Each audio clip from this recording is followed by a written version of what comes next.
What started as one city's debate over public prayer could have a major impact nationwide. Let me explain. The Supreme Court heard oral arguments yesterday involving invocations at one town's monthly government board meetings, and two women actually sued the town, arguing that the prayers were too Christian. So could public prayers at public government gatherings be at risk right here in Jackson? Well, Shannon Travis joins us to try to unravel this and break it all down for us. He's in Washington this morning. Hi, Shannon.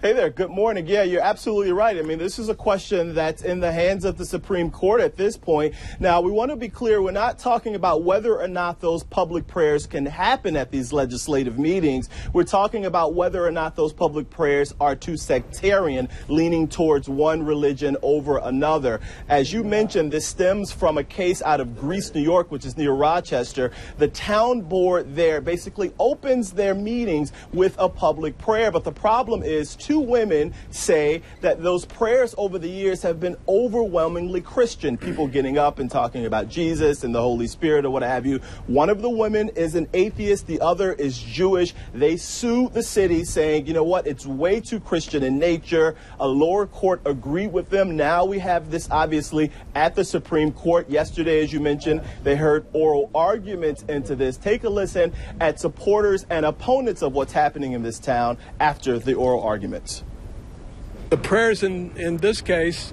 are explicitly Christian and often lengthily and heavy-handedly Christian, talking about the saving grace of Jesus Christ on the cross and similar Christian themes. And we are hopeful that the court will reaffirm this 200-year practice of history and tradition as being consistent with the Establishment Clause.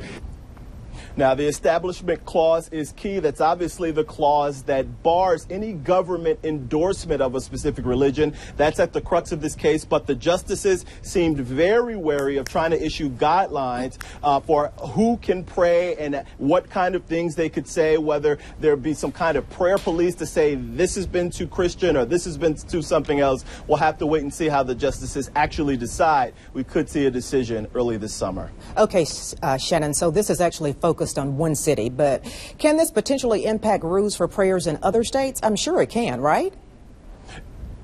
Absolutely. It could. We don't know for sure. We won't know how narrowly or how broad the decision will be, whatever they decide.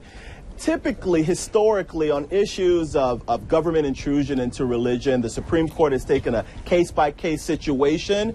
So we'll have to see again how narrowly or how broad the decision that they come up with is actually written. All right, Shannon there, Travis in Washington, breaking down that separation of church and state for us this morning. Thank you so much for your insight.